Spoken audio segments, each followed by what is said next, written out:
Boa tarde. Boa tarde todo mundo do Instagram. Boa tarde os meus amores do TikTok. Hoje a nossa oração é feita diretamente de Mato Grosso do Sul, Campo Grande. Amanhã eu estarei aqui no congresso, lá no Teatro Allan Kardec, e eu não poderia deixar de fazer a nossa oração. Então hoje nós estamos fazendo diretamente de Mato Grosso do Sul, Campo Grande. Nossa velinha tá aqui, ó, deixa eu mostrar a nossa velinha. E nossa água para fluidificar. O que aconteceu? Essa velinha é de São Miguel Arcanjo e hoje a gente vai fazer a oração também com São Miguel Arcanjo. Mas o dirigente achou que aquele negócio que empacota a vela, que tem a foto do santo, era para arrancar e arrancou tudo. Mas eu vou mostrar para vocês, era para estar assim, ó. Tá vendo a caixa de São Miguel? Mas aí o Everton rasgou de uma vez porque ele achava que a vela ficava assim. Aí vai ter que agora se ver com São Miguel Arcanjo, né não? Rasgou o santo, ó. Tá vendo? Então hoje a nossa oração é para São Miguel Arcanjo, mas não é só para ele. Hoje nós também vamos fazer a oração para Santo Antônio. Hoje é dia de Santo Antônio, hoje é dia do santo chamado casamenteiro, mas na realidade é o santo do amor, é o santo que pregou amor, é o santo que levou amor e, portanto, hoje é dia de Santo Antônio, esse grande padroeiro. E eu ouvi dizer que aqui na cidade hoje tem uma festa tradicional onde eles escondem uma aliança dentro, né? E quem pegar o bolo com a aliança dentro vai casar, tá vendo? Então, hoje nós vamos fazer a nossa oração para São Miguel Arcanjo e vamos fazer a nossa oração para Santo Antônio também. Dois grandes espíritos bondosos, amorosos, mas espíritos muito fortes, né? Patrícia está dizendo que é o padroeiro de Campo Grande. Por isso que tem uma grande festa hoje aqui, com bolo, com tudo, viu? Fiquei sabendo, assim que eu cheguei na cidade aqui, já fiquei sabendo dessa grande festa que vai ter. Então hoje nós vamos dedicar, né, a nossa oração para esses dois grandes espíritos. Quero agradecer ao povo de Mato Grosso do Sul, que me recebeu com muito amor. Ó a velhinha aqui apagando. Isso aqui é porque o Everton rasgou o negócio do São Miguel Arcanjo e nem a vela tá querendo ficar acesa, olha só. Aqui, velhinha.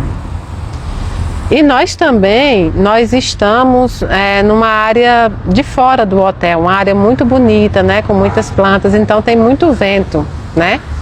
Então assim, eu gostaria muito de agradecer ao povo de Mato Grosso do Sul, de Campo Grande, que sempre me recebe com muito amor. Amanhã estarei no Teatro Allan Kardec e faremos o congresso a partir de 12h30, né? Eu acho que foram feitas as inscrições. Acabou as inscrições do congresso? Acabou? Acabaram, tá? Mas eu volto a Mato Grosso do Sul, a Campo Grande, para um próximo evento, para um próximo congresso com todo amor do mundo. E hoje, né? Hoje deu uma chuvinha aqui, a gente chegou, estava chovendo, então tá um clima muito agradável. Durante a semana inteira, e eis porque também, assim que eu vi a vela de São Miguel, eu resolvi trazer ele também, mesmo hoje sendo o dia de Santo Antônio, porque no nosso Instagram nós tivemos muitas mensagens pedindo força, pedindo coragem, muitas pessoas em guerras próprias, guerras particulares, guerras que nós passamos, né, no nosso dia a dia, guerras que nós travamos. Às vezes é um problema no emprego, no casamento, um problema familiar. Outras vezes é um problema conosco mesmo, né, um problema com quem nós somos, como nós devemos lidar com aquilo que nós somos também. Então foram muitas mensagens de pessoas pedindo força, pessoas querendo força, né? E São Miguel Arcanjo é lembrado por ser um guerreiro. E hoje eu queria trazer para você justamente essa reflexão. Quantas guerras você já travou? Quantas vezes, quantas batalhas você teve que lutar? E você permanece aqui, você ainda está aqui. O que significa que nós todos somos guerreiros, que nós todos somos espíritos fortes, porque nós travamos essas batalhas ao longo das encarnações. E você também é um espírito forte. Ainda que hoje, ainda que nesse momento, você se sinta fraco. Ainda que a sensação que você tem é que está te faltando força por questões que são a vida nos chamando. É a vida nos perguntando se nós temos coragem para seguir. Se nós temos coragem para caminhar. Se nós temos coragem para buscar a nossa evolução. A vida nos pede coragem. A espiritualidade nos requer coragem. E Deus nos ensinou coragem. Então nós temos todo a faca e o queijo na mão para nos tornar corajosos conscientes. Porque inconsciente nós já somos. Hoje você pode estar com o coração muito apertado, com a cabeça em volta, há muitas confusões, mas você sabe que você permanece aqui. Você sabe que você caminhou e você hoje está aqui. Muitas vezes, quando nós buscamos força para continuar, nós estamos dizendo a Deus que nós conhecemos as nossas limitações, as nossas dificuldades, mas nós também conhecemos a nossa grandeza. A grandeza de espíritos que demonstram gratidão, demonstram reconhecimento por sermos filhos de um Criador tão forte, tão poderoso. Você é filho de um grande Deus. Então, a gente não pode recuar dentro dos nossos medos. Eu vi que as pessoas falam muito assim, Ronilda está falando e outras pessoas aqui no TikTok, bem como no Instagram. Vocês falam muito, né, sobre o medo da morte. É uma das guerras que nós travamos aqui nesse plano, é realmente o medo de morrer. Na realidade, não é o medo de morrer, mas é o medo do desconhecido. Sobre a morte, nós sabemos que ela vai acontecer. E isso não pode ser modificado por ninguém. O que você tem medo não é do instrumento morte. O que você tem medo é o que te espera após esse instrumento. Então, reconhecer na primeira parte de que isso vai acontecer é o primeiro passo para entender que essa é apenas uma parada no meio do caminho. Existe a vida após a vida. Então você não vai morrer. O que vai morrer é o seu corpo. O que vai morrer é essa veste. O espírito é eterno e vive para sempre. Por que será que a gente tem medo de morrer quando na realidade nós não iremos nos lembrar, nós não iremos sentir, nós iremos vivenciar? Nenhum espírito que eu conversei até hoje sabe exatamente o que é que acontece no momento do desencarne, naquela transição em que a gente vai deixando, né, a nossa veste material aqui nesse plano e segue com o espírito em plena atividade, em plena vivência. Então, o nosso medo da morte é irracional. O nosso medo da morte nem sempre é medo só do desconhecido. Às vezes é medo da dor. Quando na realidade a espiritualidade é sábia, é bondosa e é necessária. Muitas vezes somos desligados no momento do nosso reencarne para que a gente possa ter essa experiência de uma forma que seja condizente com aquilo que a gente precisa aprender. Até parece que um Deus tão poderoso, um Deus tão sábio, vai querer, na realidade, o seu sofrimento, a sua dor. Vai fazer com que você sinta dor para você aprender. Não! Ele te ensinou, por exemplo, ele enviou o filho dele passou pela terra. Muitos outros espíritos evoluídos também passaram pela terra ensinando com exemplo. Deus é grande e Ele jamais vai entrar na pequenez humana de querer nos fazer sentir dor, terror ou medo para que a gente possa aprender. Ele sabe que se o amor não ensinar, o medo também não vai. Então esse é um dos nossos medos irracionais, é um dos nossos medos não pensados, é um dos nossos medos que não faz sentido. Toda vez que a gente tem um sentimento de vazio, de medo, de receio, de confusão, a gente precisa pensar, Faz sentido?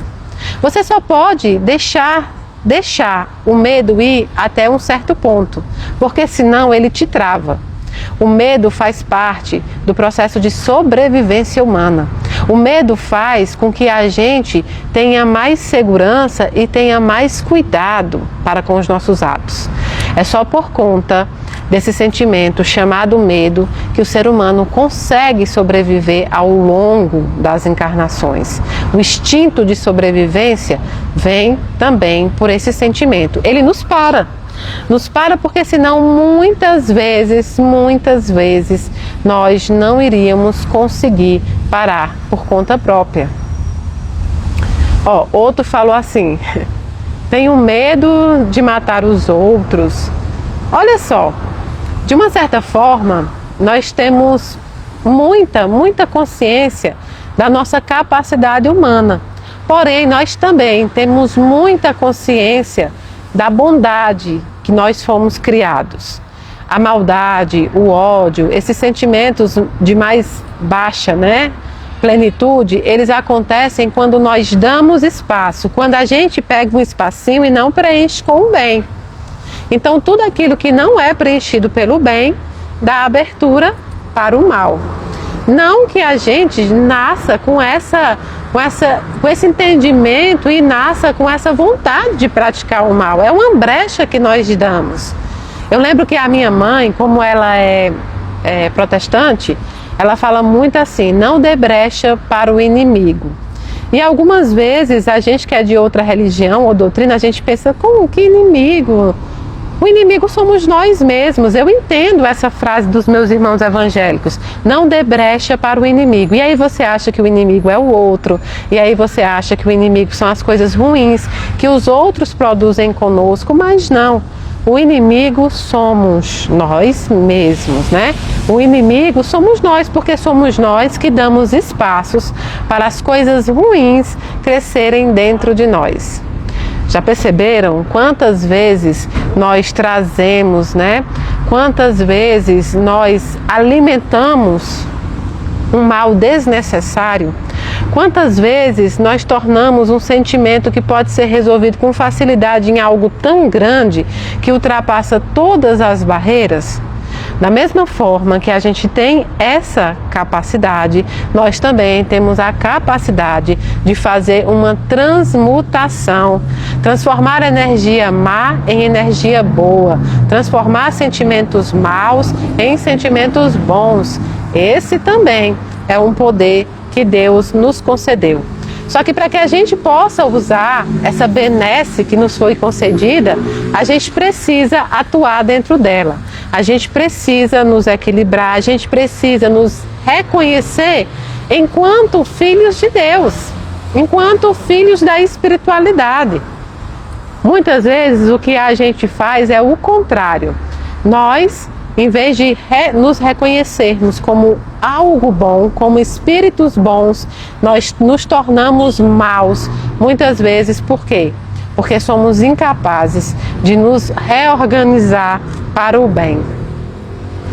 Reorganizar para o bem é muito difícil. Sabe aquela rota que você precisa mudar? Muitas vezes você vai fazer uma viagem de carro. E aí o que acontece? Você pega um caminho para fazer essa viagem de carro. Lá tem uma rotatória, de repente você virou uma rotatória errada. Você andou muitos e muitos quilômetros e percebeu que você errou o caminho. E percebeu que você foi muito longe e não ia para o lugar que você deveria ir. A primeira coisa que a gente faz é se chatear. A gente se chateia: agora eu perdi vários quilômetros rodados, eu gastei gasolina, eu vou chegar um tempo depois do que estava planejado, talvez eu perca compromissos, talvez eu não aproveite as férias como eu deveria aproveitar, porque eu perdi um dia e eu só tinha 5. Muitas questões entram na nossa cabeça. É assim de forma espiritual. Quando a gente errou o caminho e segue no caminho errado, muitas vezes nós perdemos, na verdade, a capacidade de entender que retornar não é decepcionante. Retornar não é algo ruim. Retornar é um grito de coragem de dizer: eu posso mudar o caminho que eu estava travando e que não vai me levar no caminho que Deus preparou para mim. Então, retornar às nossas bases, né? Dar um passo atrás, é compreender que muitas vezes isso é uma proteção divina. Muitas vezes esse ódio, esse ressentimento, essa sensação de vazio, tudo isso que você está sentindo hoje, não é você, não é você, é como você está se sentindo, ou seja, é o estado atual. Isso não vai te limitar, isso não pode estabelecer quem você é. Isso não vai estabelecer até onde você pode chegar. Isso só está te ensinando que você precisa seguir da forma necessária e que às vezes você precisará dar uns passos atrás para poder caminhar para frente. Então, foi muitas mensagens pedindo força para encontrar o caminho correto dentro do luto. Ontem eu conversava com uma pessoa e ela disse: Mayra, sabe o que é que eu percebi? Eu fui buscar umas roupas dela que ela doou. E aí ela disse: Mayra, sabe o que é que eu percebi? Eu percebi que durante o luto eu me tornei acumuladora. Eu acumulei muitas coisas que eu comprei, muitas roupas. Eu deixei minha casa bagunçada, coisa que eu nunca fiz. E agora que eu tô acordando, agora que eu tô entrando de novo assim dentro de mim, ainda muito confuso, mas estou voltando, eu olhei para aquele lugar cheio de roupa, cheio de coisa, e eu não me reconheci na forma que estava. E eu fiquei pensando isso ontem, quando retornei para casa. Na realidade, esse processo de luto, o processo de dor, o processo de derrota, o processo de rejeição, esses processos não definem quem nós nos tornamos, nem quem nós somos. Eles apenas definem o estado que nós estamos por conta de obstáculos, de guerras, que a gente lida durante a vida. Então é necessário compreender que uma hora, com muito esforço, você vai acordar, você vai mudar, você vai seguir uma rota contrária e você vai se reencontrar. Você vai. Você pode estar dizendo: eu acho que não, eu acho que eu nunca vou me reencontrar, eu acho que é impossível. Independente do que você acha ou do que você quer acreditar neste momento, porque a dor fala na sua boca, você vai se reencontrar. E um dia você vai sentar e vai dizer: opa, parece que eu passei um filme, parece que eu dormi e acordei agora com esse filme. Eu fiz coisas que eu não me reconheço, mas está tudo bem. Foi um processo, foi um momento. Agora é momento de voltar, é momento de seguir. É momento de mostrar que nós somos filhos de um Deus grande, um Deus enorme, poderoso e sincero. Então é esse momento que você começa a se reencontrar. São tantos medos, né? Medo de um mundo que hoje nós achamos estar pior ou cruel. Mas vocês já pararam para raciocinar que alguns centenas de anos atrás nós tínhamos também um mundo onde a crueldade imperava também. As pessoas tinham menos valor, as pessoas tinham menos conduta de empatia, de sororidade, né? As pessoas tinham menos. Ah, Mayra, eu não acredito. Basta você assistir aqueles filmes, né, antigos do velho faroeste. Basta você assistir momentos históricos que nós vivemos com guerras, com outras coisas, e você vai perceber que nós já evoluímos muito. Hoje nós conseguimos trabalhar dentro da caridade. Hoje você vê ações sendo feitas cotidianamente por grupos, por pessoas como Formiguinha. Hoje você vê pessoas lutando por direitos de outras pessoas. A gente acaba entendendo que as pessoas hoje não precisam se classificar dentro daqueles direitos, mas só do outro. Precisar, já lutamos. Acontece é que também vivemos num mundo onde a gente mergulha em sensações ruins. A gente consome coisas ruins, a gente consome ódio, a gente consome fofoca, a gente consome muita coisa ruim. E aí a gente alimenta o nosso espírito, a gente alimenta a nossa mente de que o mundo está muito pior, de que o mundo está mais cruel. E não é verdade. Nós já demos grandes passos. Agora, nós não podemos nos acostumar com a maldade do mundo. Nós não podemos normalizar as crueldades. Nós não podemos normalizar as injustiças. Não com a desculpa religiosa, não com a desculpa espiritual que não existe. O que Jesus nunca defendeu foi a vingança, mas Jesus sempre defendeu a justiça. E hoje nós temos vozes que nós não tínhamos anteriormente.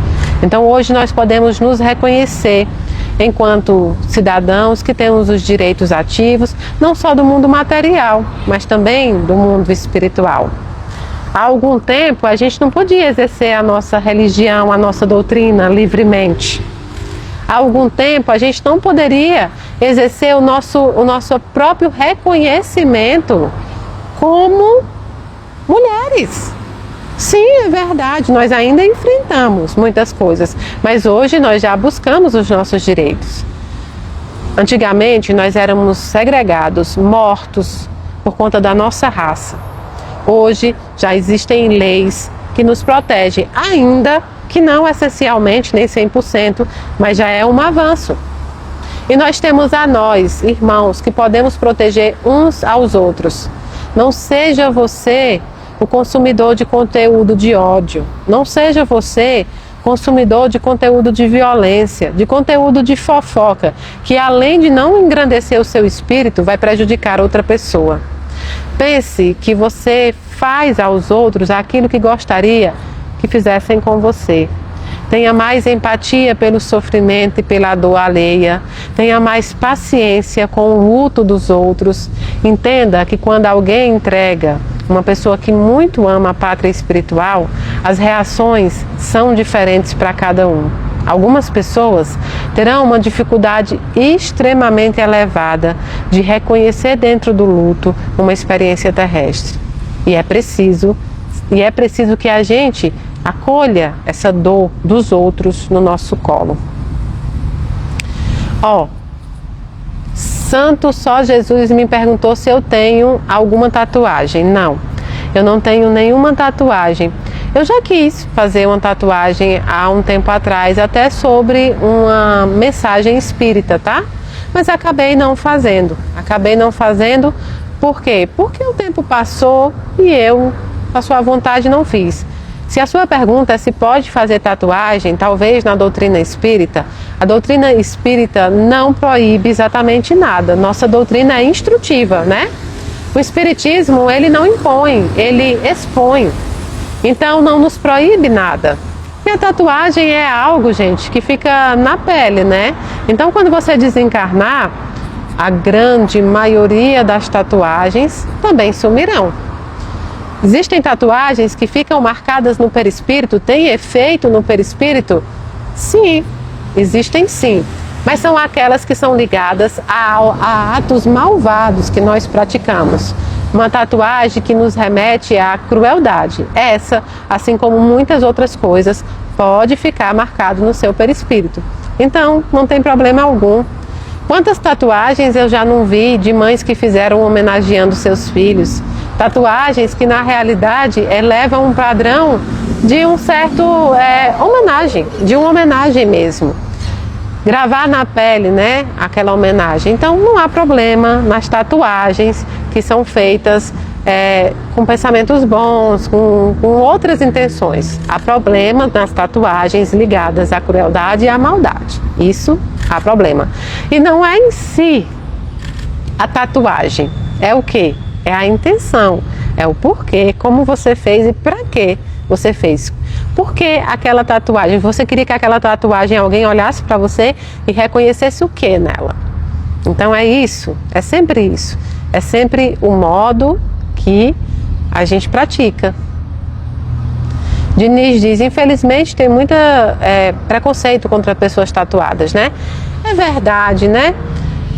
Eu acho que nós precisamos estudar mais, a gente precisa, na verdade não é só estudar, eu acho que a gente está precisando trabalhar mais, Porque quando a gente trabalha mais no campo do bem, na caridade, nos trabalha mais, ou seja, quando você se importar mais com aquilo que pertence a você, com aquilo que você precisa mudar, você para de perder tempo com preconceitos que hoje em dia já não valem a pena, né?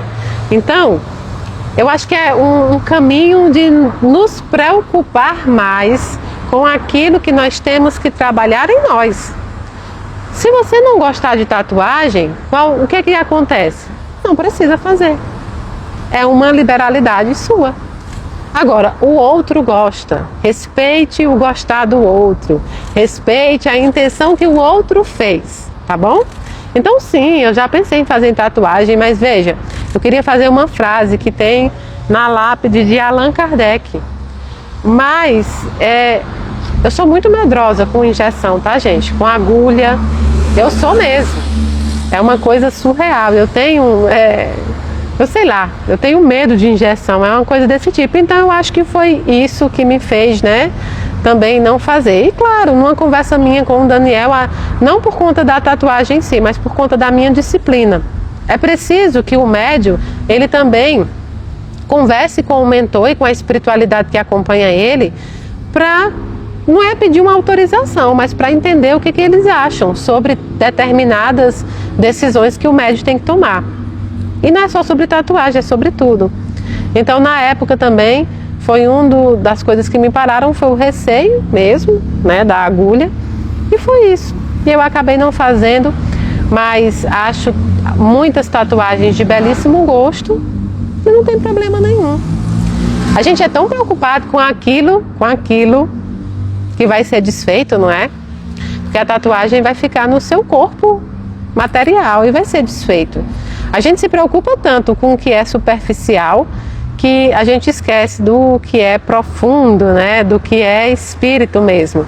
Tente não marcar o seu perispírito com coisas ruins, que esse vai dar trabalho para você no outro plano. Mas todo o resto aqui vai ser desfeito. Mayra, você está em Campo Grande? Estou sim. Eu cheguei agora há pouco em Campo Grande. Amanhã tem um congresso que começa meio-dia, que me parece vai até 5h30, tá? Que é no Teatro Allan Kardec. Mayra, o seu mentor é japonês em uma encarnação? Sim, tá bom? Ainda que ele tenha nascido no Brasil, os pais eram japoneses em uma das encarnações.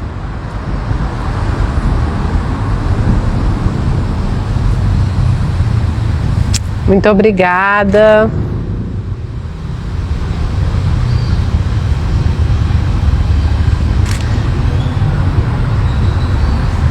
Eita, tá passando muito rápido que eu não tô nem conseguindo.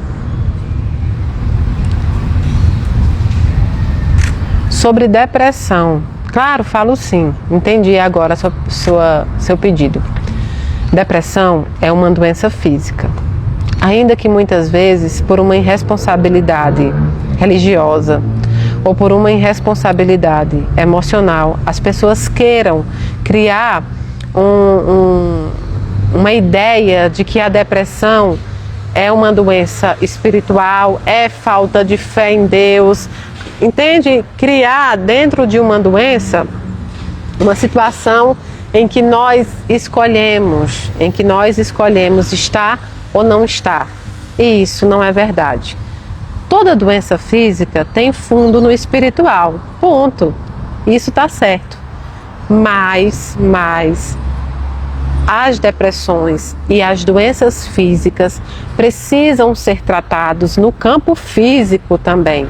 Nada impede que você trata no campo espiritual, nada. Mas é preciso tratar no campo físico de onde elas se instalam, ou seja, corpo. Então, quando eu estou desconfiando ou sentindo que eu estou depressiva, ou que alguém da família ou amigo, né, sinta isso, é necessário buscar médico terreno que possa nos avaliar, fazer exames, identificar a causa, uma possível causa. Pode ser uma falta de hormônio, uma falta de vitamina, pode ser muitas coisas, e isso é preciso que a gente trate no campo físico. É preciso tomar remédio, nunca ter vergonha de buscar um psiquiatra, nunca e jamais. Nunca tenha vergonha de tomar remédios que sejam prescritos por médicos que queiram te tratar, que estão ali usando o que eles estudaram, usando o que eles adquiriram para tratar você. Não é vergonhoso buscar tratamento, não é vergonhoso tomar remédio, tá? Primeiro que tire isso da sua cabeça.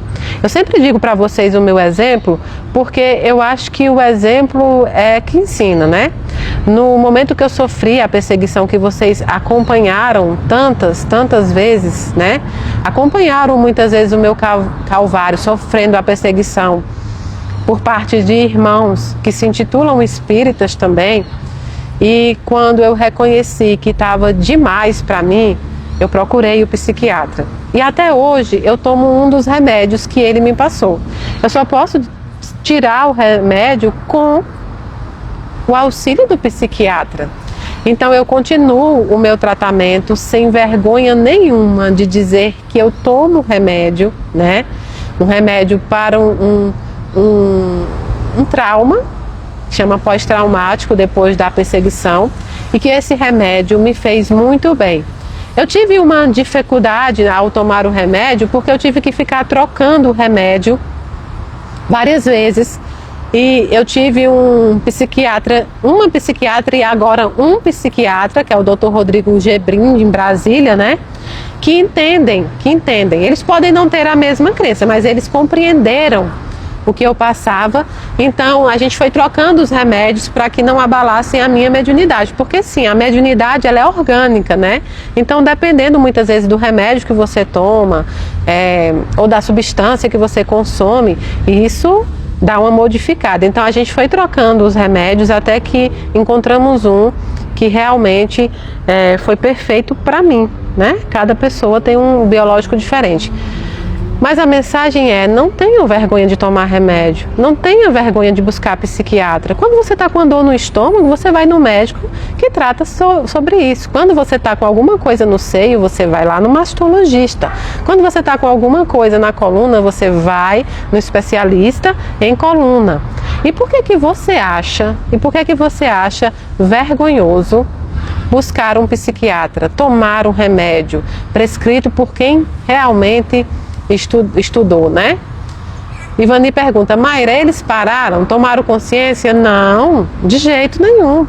Ivani, quem mudou fui eu. A perseguição continua a mesma, a perseguição continua muito latente, né? Com muita maldade inclusa, com muita mentira. Pra vocês terem uma noção, uma das coisas que eles levantam muito é que eu não trabalho no Ministério da Saúde.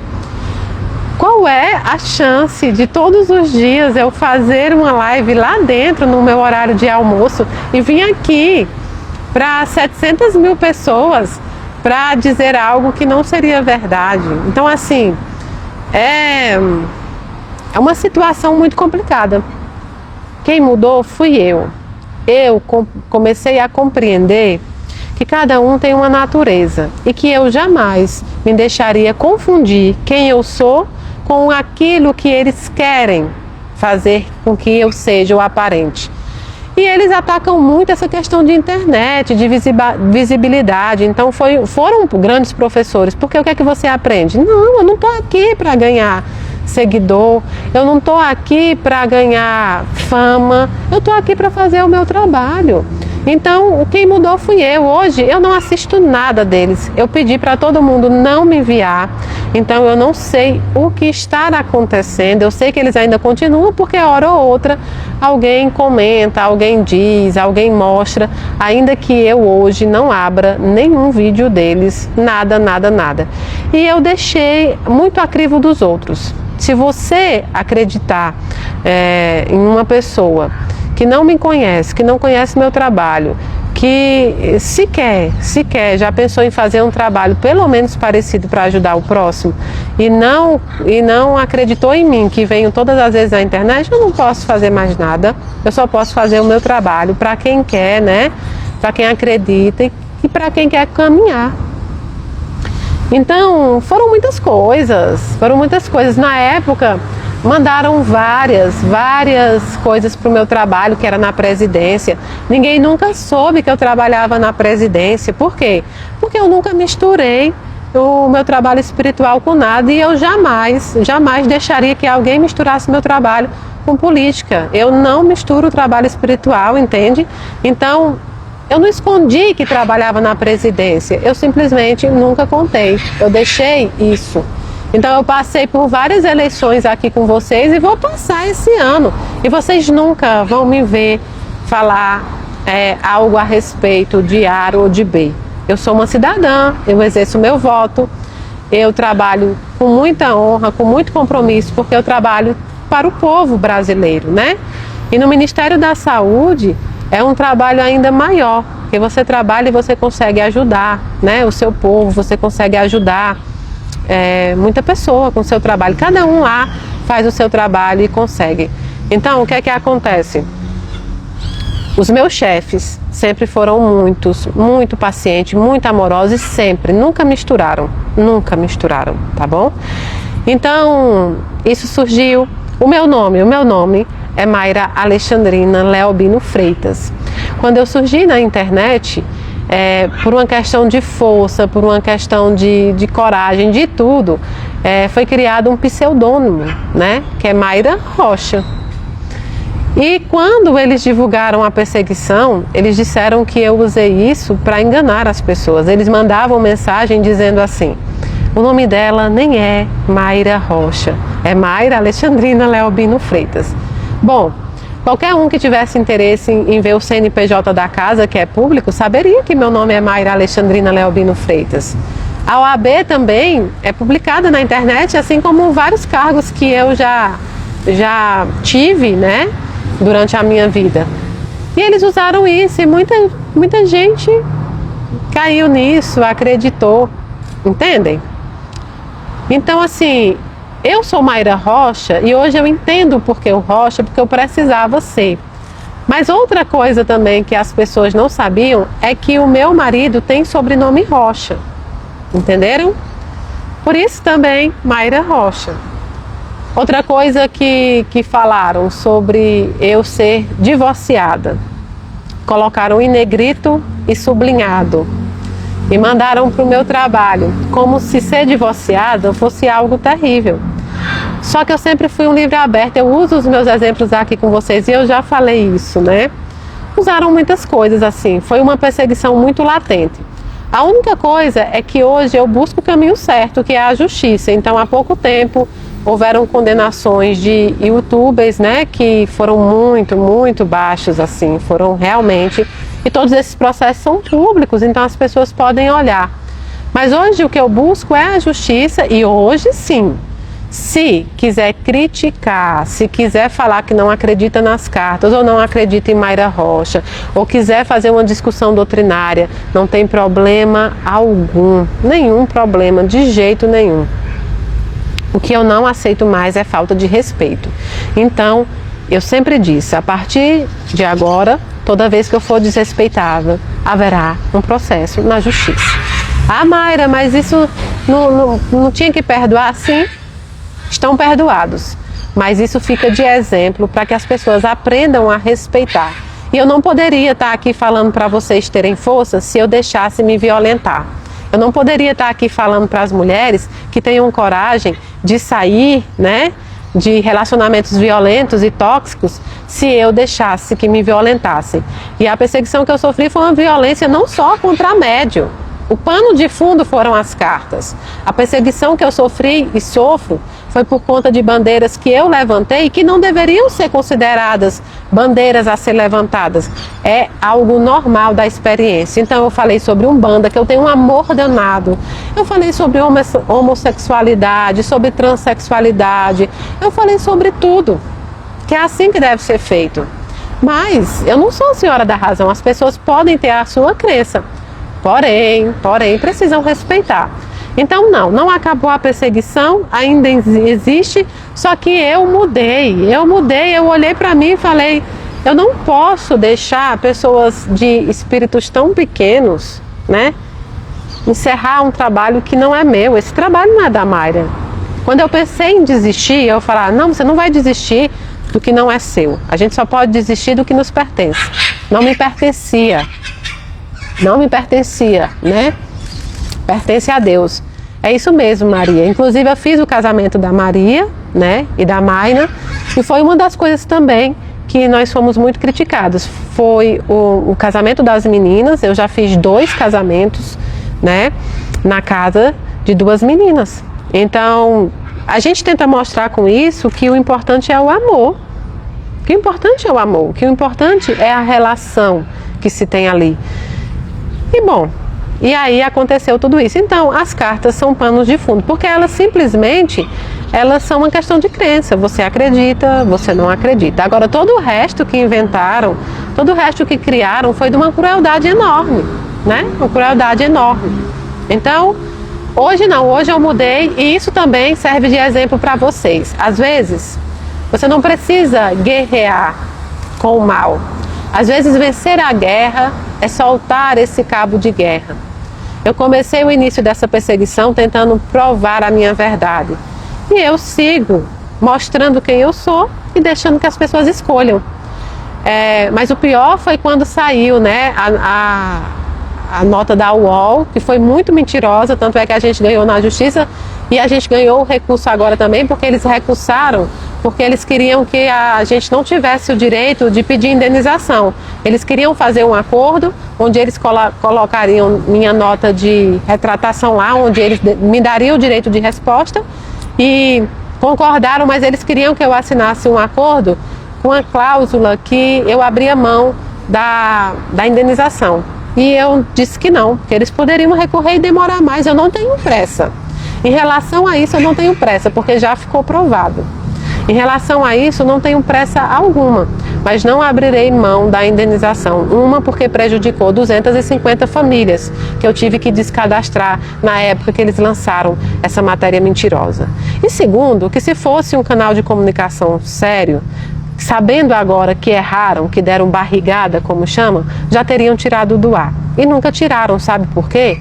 Porque como eu entrei na justiça, a teoria deles é que vai ficar lá até o final. E tá tudo bem. Hoje, quando eu abro a internet e eu vejo qualquer coisa do tipo, eu penso, não sou eu, sou eles. Eu sou a vítima, eu não tenho que ter vergonha da maldade dos outros, né? E graças a Deus o tempo mostrou, né? E eu tive vocês do meu lado. Então não acabou. O que mudou foi Mayra Rocha e isso serve de exemplo para vocês, né? Isso serve de exemplo para vocês. Lá atrás eu dizia não consegui perdoar.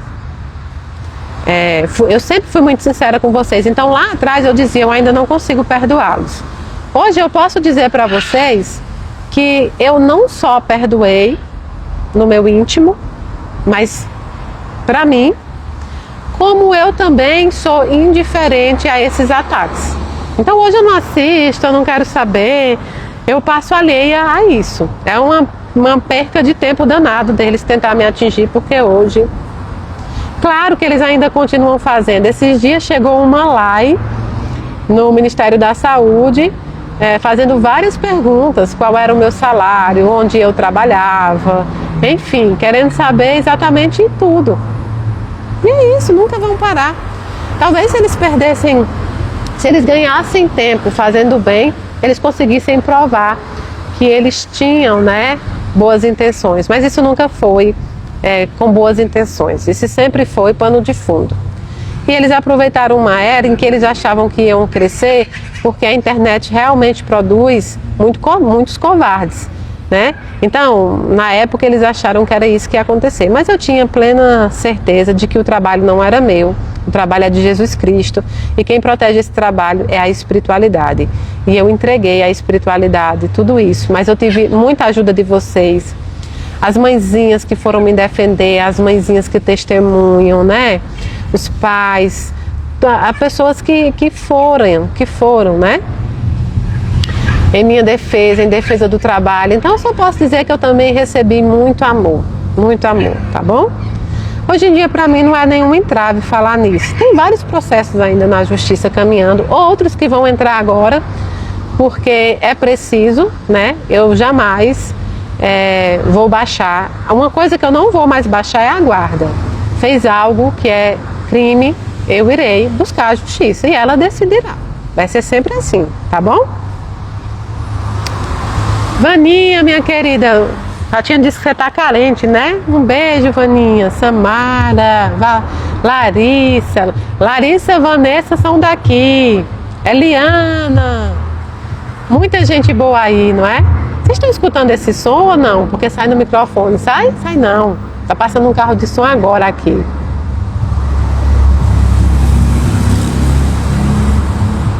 Vamos ver aqui no Instagram algumas perguntas também. Muito obrigada, Raimunda.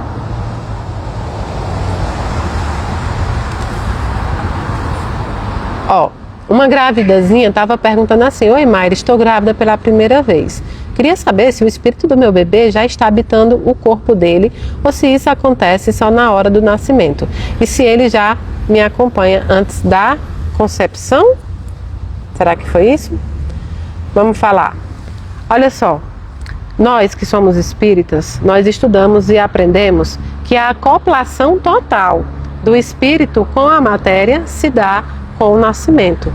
Mas em todo o tempo da gravidez, o espírito já fica ali, próximo à mãe, à família, próximo, né, à gestação, para que ele vá se preparando já para nascer e para estar incluso onde ele deve estar, tá bom? Então, a época da gravidez é uma época muito espiritual também, por isso que a gente tem tanto cuidado, não é só um padrão de corpo, né, também, mas um padrão espiritual. É uma fase de muito reconhecimento entre o espírito, né, que vai vir ao mundo, como também com a mãezinha, que vai ser instrumento ali também.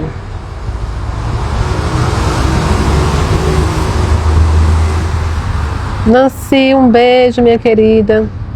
Caiane está me perguntando se eu vou assistir o jogo. Eu vou sim.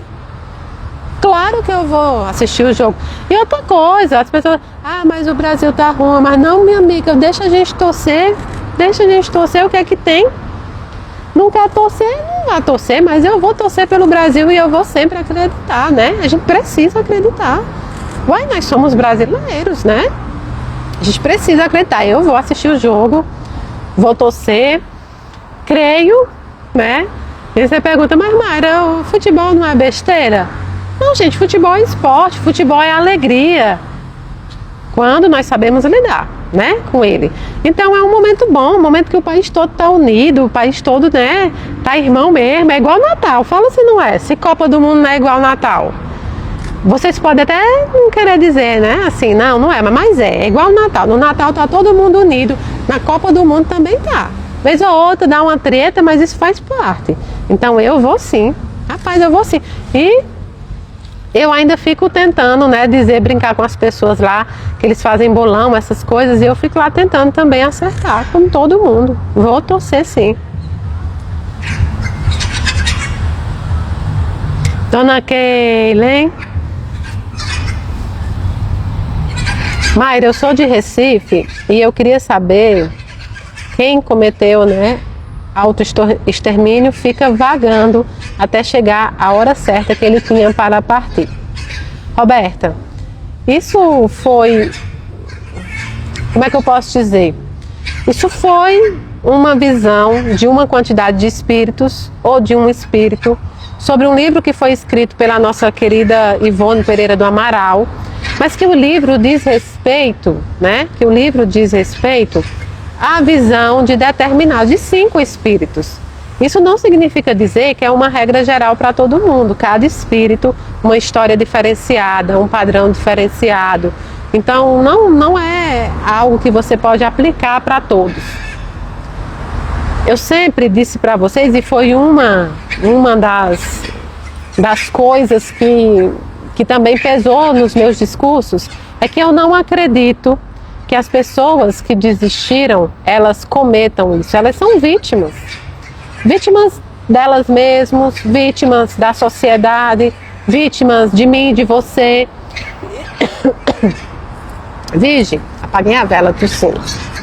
De mim, de você, que tratamos mal as pessoas, que deixamos de cumprimentar. Eita!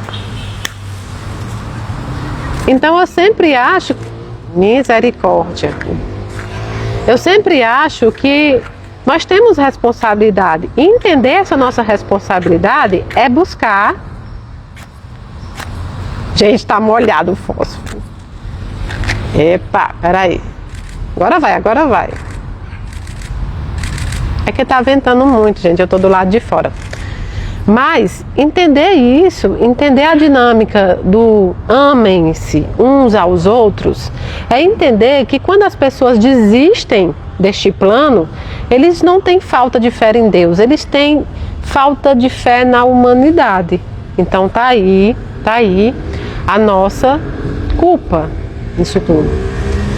Mas são recebidos como qualquer forma de desencarne, são recebidos, são amparados, são tratados, acima de tudo, se reconhecem, enfrentam uma dor que não é a dor física, é uma dor que não tem ninguém que saiba denominar no livro, porque é a dor da consciência, é enfrentar todos os problemas que eles precisavam fazer aqui como oportunidade lá. Mas não existe punição, não existe nada eterno, não existe condenação, nada disso. Até porque todos nós praticamos atos que não são considerados bons, eis o porquê a nossa reencarnação. Então não existe condenação eterna, não existe nada disso. Em vez da gente se preocupar com criações apenas religiosas, na realidade a gente precisava se preocupar com o que nós produzimos para com o outro. Como nós amamos o outro, como nós respeitamos o outro. Eu tenho absoluta certeza que esse número diminuiria substancialmente se nós passássemos a cumprir a única coisa que Jesus nos ensinou. Amem-se uns aos outros. Amem-se. Só o amor, só a consciência pode fazer com que essas pessoas parem de desistir, que elas entendam que a vida vale a pena. E ela vale muito a pena. Muito a pena. Deixa eu ver. Um assassino mata seu filho covardemente e pronto, tudo bem? Não. Nós acreditamos que quando você planta banana, você colhe banana. Quando você planta morango, você colhe morango. Quando você planta banana e quer colher morango, isso não vai acontecer. Então, cada um é responsável pelos seus atos. Cada um irá cumprir o que for determinado no padrão das consequências, nas consequências dos atos que produziram. Inclusive, eu sempre trago aqui essa questão das pessoas falarem do perdão como se o perdão fosse realmente fácil e tranquilo. Como se o perdão fosse automático e simultâneo. E ele não é. O perdão é um dos dons mais difíceis que tem. Mais difíceis. Porque o perdão, ele precisa ser algo que nós aprendemos com o dia a dia, que nós exercemos durante o dia a dia. Alguém que assassina alguém,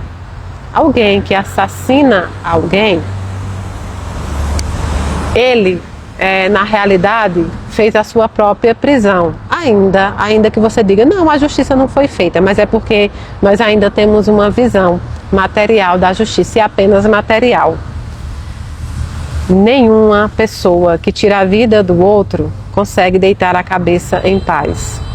Agora, o que a gente deve pensar é se essa falta de perdão que nós não trabalhamos seria porque nós queremos justiça ou seria porque nós queremos vingança. Se for vingança, você está se tornando algo que você abomina, o próprio assassino. Se for justiça, você está buscando com o seu exemplo, com a sua questão, outras pessoas não passem por isso. Outras pessoas não tenham que chorar por isso. Entende? Agora, eu sempre digo, A gente precisa parar de fazer com que as vítimas possam ter uma força sobrenatural e do nada e de forma religiosa, só religiosa, dizer perdoei. Não, a vítima ela sente dor, a vítima ela não precisa perdoar enquanto está doendo, ela precisa se reabilitar, pensar, ter o tempo dela, né? Ter o tempo dela, ela precisa ter o tempo dela, para que ela possa fazer esse autorresgate daquilo que ela está sentindo.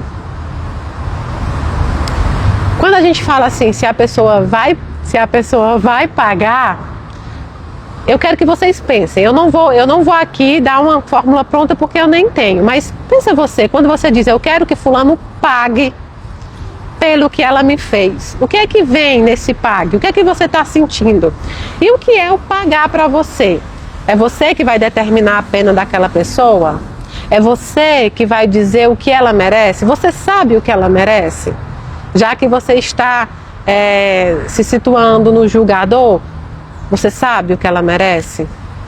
Você acha que você tem consciência, sabedoria e poder maior do que Deus para entender o que aquela pessoa irá precisar passar? Não.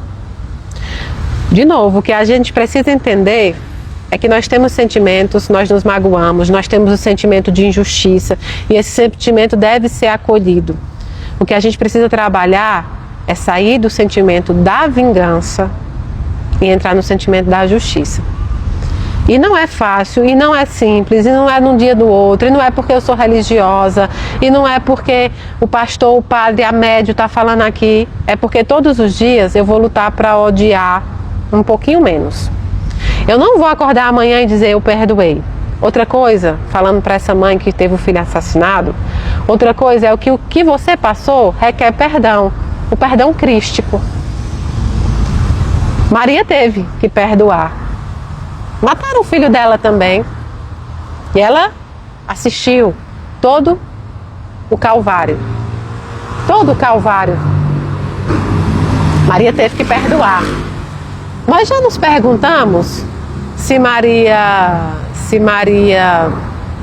não sofreu? Será que Maria não sofreu, não sentiu dor? Será que Maria não teve aí a mesma sensação que nós temos nas questões de injustiça? Não, ela teve sim. Ela teve sim. E você tem o direito de sentir sim o que você está sentindo, seja o que for nesse momento. Há tempo para todas as coisas e nesse momento o seu tempo ainda não é de perdoar. Porque se eu disser assim, você tem que perdoar, eu estou falando do perdão religioso. Outra coisa que eu gostaria que vocês pensassem é que a gente começasse a diferenciar o que é que precisa de perdão e o que é que precisa de desculpa. Que a gente diferenciasse.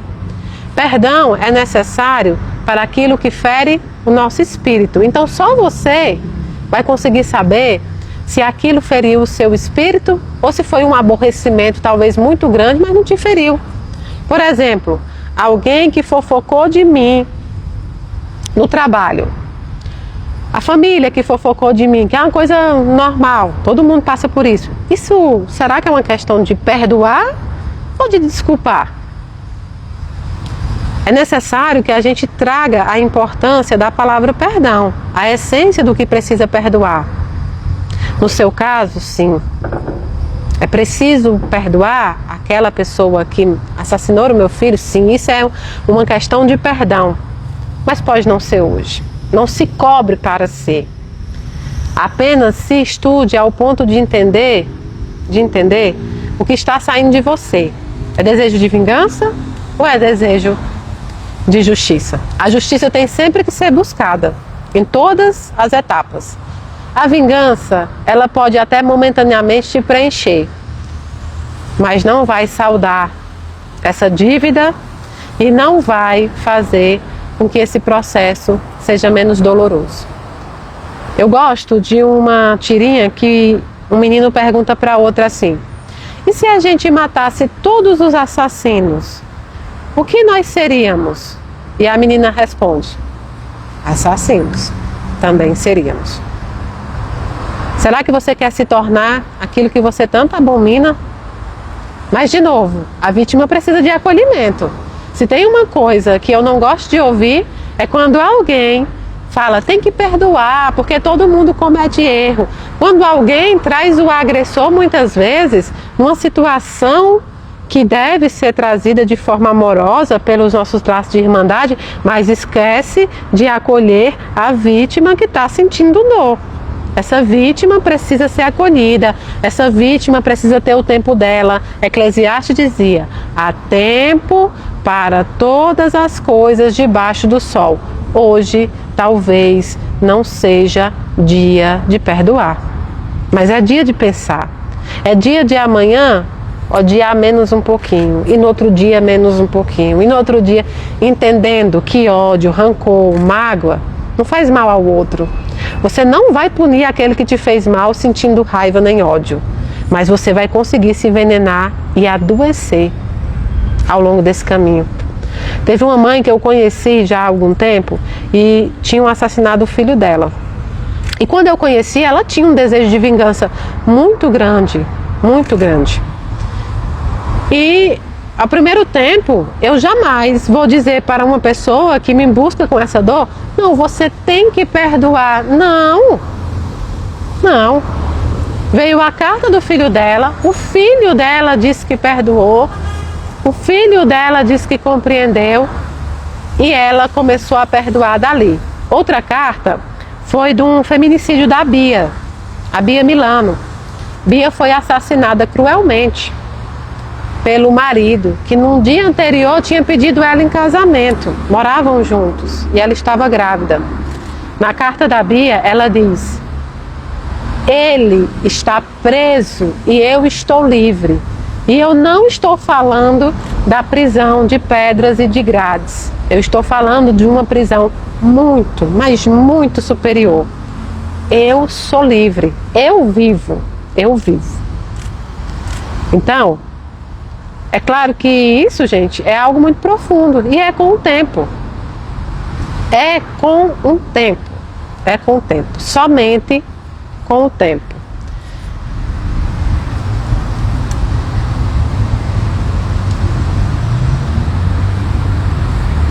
Um desencarnado que não fez a passagem pode entrar em contato para fazer uma carta. Eu não entendi.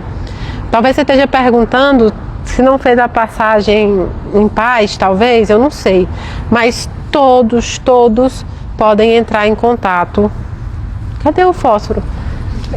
Todos podem entrar em contato, tá? Independente do tipo de desencarne, da forma, de como se recuperam, todos.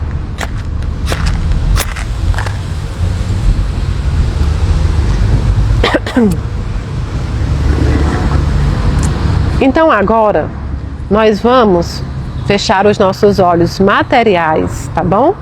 Abrir os nossos olhos espirituais e nesse momento pedir a Deus Pai Todo-Poderoso a paz no mundo, mas principalmente a paz dentro dos nossos corações e dos nossos espíritos.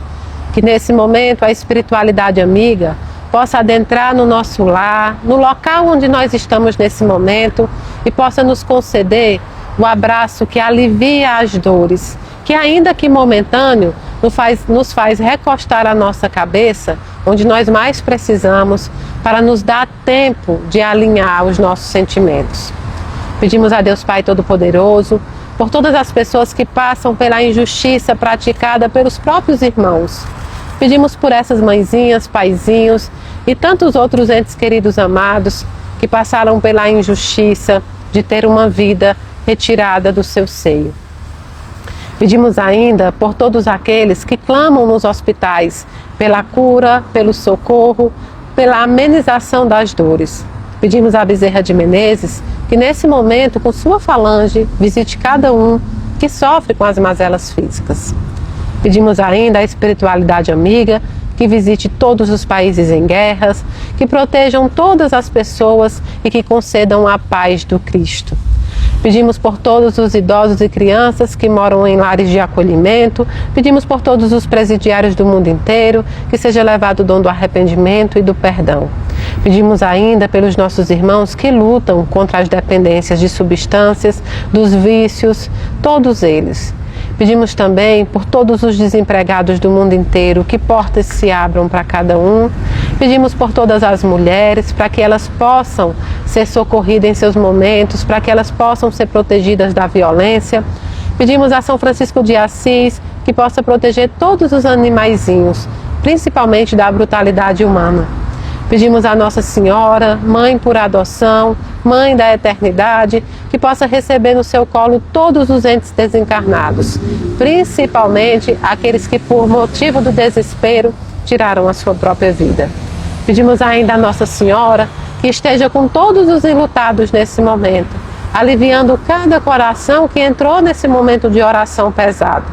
Pedimos ainda que Nossa Senhora abençoe as mãezinhas, as gestantes, as tentantes. Pedimos a Santo Antônio, esse símbolo de amor, que possa proteger todas as famílias, os enamorados, todas as relações de amor, de amizade. Toda vez que um espírito se ligar a outro por amor, que ele também possa proteger as relações. Pedimos ainda a proteção por todas as famílias, pelas contendas familiares que acontecem. Pedimos proteção para o mundo inteiro nesse ano tão complicado. Pedimos por todos os estudantes, aqueles que estão fazendo prova de concurso, de vestibular, aqueles que estão buscando a profissionalização. Pedimos ainda por todos os templos, terreiros, centros espíritas, igrejas, todos os locais que professarem a fé no nome de Deus, que Jesus possa ali estar. Pedimos por todas as religiões e doutrinas, pedimos por todos os nossos irmãos que não têm religião, não têm crença, mas que praticam a espiritualidade, ainda que assim não a denomine.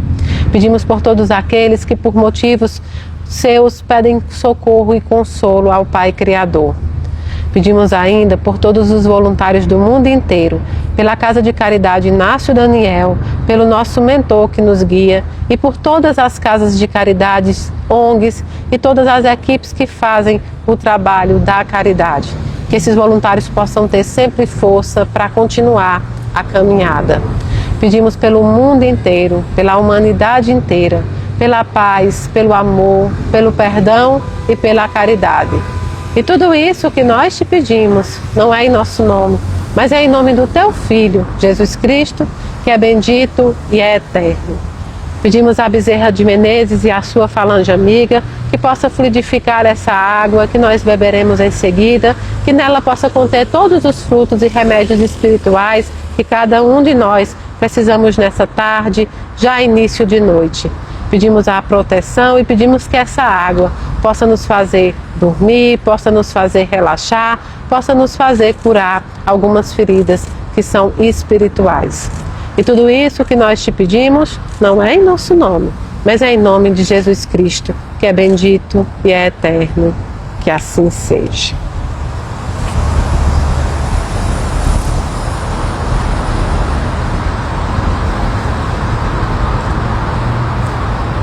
Muito obrigado. Eu quero dizer para vocês que nós estamos agora com a campanha da cesta básica e nós precisamos pagar R$27 mil a Nutricestas do nosso amigo Wagner para que a gente possa comprar mais fiado para dar esse mês. É sempre renovando a dívida. Então, se você puder, nos ajude. Você pode mandar a cesta para a Casa da Caridade, você pode comprar diretamente na Nutricesta ou você pode fazer um Pix no valor da cesta que nós compraremos diretamente do nosso parceiro, que é a Nutricesta, que sempre nos ajuda. Queremos dizer também que, além da cesta, estão abertos também os nossos projetos dos asilos. Nós precisamos de mais de 9 mil litros de leite só em um, no outro mais 3 mil e assim por diante. A gente colabora com eles desde a aveia até a fralda, até remédio, até tudo que eles precisarem. E também ajuda a pagar os exames da comunidade carente que vão lá, graças a Deus, por intermédio, dos nossos médicos, dos nossos psicólogos e que são curados ali das suas dores físicas, mentais. Então, nossos projetos estão cada vez mais precisando da ajuda. Eu sei que dinheiro está difícil para todo mundo, mas a gente gasta com tanta coisa besta, a gente gasta com coisas que muitas vezes a gente nem precisa, Estamos também com os cobertores, tá bom, gente? A gente já entregou mais de 500 cobertores, a gente já conseguiu comprar 47 casacos para as idosas e 48 casacos para os idosos e também uma quantidade de meia para frio para eles. Por quê? Eles, só a coberta não resolve, eles sentem mais frios. E a gente está precisando, né? A gente está precisando entregar para outros centros espíritas, para outras casas de caridade, para outras pessoas, né? Para outras pessoas que requerem. A gente tem vários grupos que nos pedem. O Expresso Caridade, que precisa também. Temos o do Marcelo. Como é o nome do grupo do Marcelo para eu falar aqui? Ele é parte de um grupo que faz as casas para as pessoas carentes, né? Ele faz as casas e aí ele sempre nos solicita ajuda. Ele pediu 150 cobertores que a gente também está buscando atender. A gente tem um posto também de caridade que uma das nossas voluntárias também ajuda e a gente sempre tenta ajudar. Então, quanto mais coberta, quanto mais roupa de frio, quanto mais cesta básica a gente arrecada, mais a gente consegue fazer. Construtores do Cristo. Esse é um Ai, gente, eu ri agora porque o rapaz me fez uma pergunta ali. Olha só. A gente precisa usar da nossa capacidade para ajudar o outro. Então a gente tem a Casa Amparo, desculpa, a Casa Amparo foi a que fechou, né? A gente tem a Casa Daniel Muniz, tá bom? Que são o pessoal da Casa Amparo que virou Daniel Muniz. No Ceará que a gente ajuda no interior do Goiás, a gente ajuda no interior do Ceará, tanto no Centro Espírita como com a comunidade. Então a gente precisa muito da ajuda de vocês. Sei que dinheiro está difícil, sei que é muito complicado, mas o pouquinho que cada um fizer ajuda muita gente, tá bom? Muito obrigado pela companhia de vocês. Amanhã eu estarei aqui no Congresso de Mato Grosso do Sul. Gente, vamos torcer pro Brasil, viu? Tem esse negócio, não, mas eles estão ruins. Que negócio é esse? Nós vamos torcer, nós vamos acreditar. E me pediram um palpite. Eu vou chutar um palpite aí. 1-0 pro Brasil. Qual é o palpite de vocês aí? Coloca aí depois, tá bom? Beijo grande. Até amanhã.